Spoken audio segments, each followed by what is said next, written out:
Assalamualaikum warahmatullahi wabarakatuh. Nama saya Nur Maulidia dengan NIM 205040207111115 dari Agroekoteknologi kelas L.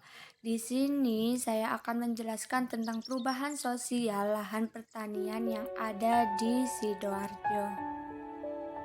Pemanfaatan lahan yang tidak semestinya menjadikan suatu hambatan bagi terciptanya peningkatan ketahanan pangan negara. Lahan pertanian yang seharusnya dimanfaatkan dengan baik untuk meningkatkan kesejahteraan hidup warga negara beralih fungsi sesuai dengan kebijakan masyarakat sendiri. Ahli fungsi lahan tersebut membuat dampak yang berkelanjutan bagi hasil pertanian dan bersifat tetap dibandingkan dampak yang ditimbulkan akibat serangan hama penyakit pada tanaman pertanian.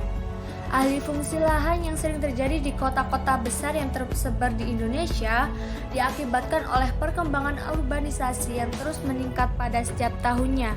Masyarakat akan berpindah ke wilayah perkotaan yang memiliki potensi yang besar bagi dirinya dalam segi ekonomi. Pulau Jawa adalah destinasi favorit kaum urban karena pertumbuhan ekonomi di Pulau Jawa lebih cepat dibandingkan dengan wilayah lain di luar Pulau Jawa. Jawa Timur merupakan salah satu provinsi penyumbang beras nasional utama. Luas lahan pertanian di wilayah Jawa Timur masih cukup besar, yaitu sekitar 1.176.650 hektar, baik untuk lahan irigasi maupun non-irigasi. Lahan pertanian cukup luas mengakibatkan semakin tingginya tingkat urbanisasi, terutama di wilayah ibu kota Jawa Timur dan sekitarnya. Kabupaten Sidoarjo merupakan salah satu kabupaten yang ada di Jawa Timur. Kabupaten Sidoarjo dijadikan sebagai lumbung padi terbesar di Jawa Timur karena luas wilayahnya sekitar 634,4 km persegi. Selain itu, semua posokan padi di Jawa Timur masuk ke dalam Kabupaten Sidoarjo. Luas lahan pertanian Sidoarjo sebesar 36.000 hektar secara keseluruhan. Apabila tidak diperhatikan dan kurangnya pemanfaatan membuat lahan pertanian di Kabupaten Sidoarjo hanya 22.000 hektar yang aktif digarap dan sisanya dibiarkan menganggur.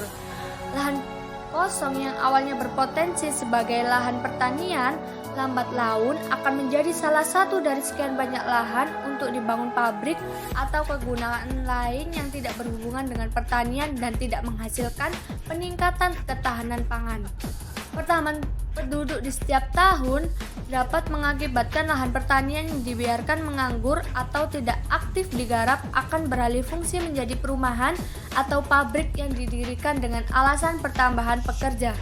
Menurut Purnomo 2019, Peraturan Pemerintah Nomor 1 Tahun 2011 tentang penetapan dan ahli fungsi lahan pertanian berkelanjutan digunakan dalam menetapkan lahan pertanian yang ada sehingga mampu digunakan secara optimal dan lebih baik dalam meningkatkan ketahanan pangan negara. Ketersediaan pangan masyarakat pun tercukupi dan tersebar merata sehingga mampu dijangkau bahkan oleh rakyat kecil sekalipun. Sekian penjelasan saya, kurang lebihnya mohon maaf. Wassalamualaikum warahmatullahi wabarakatuh.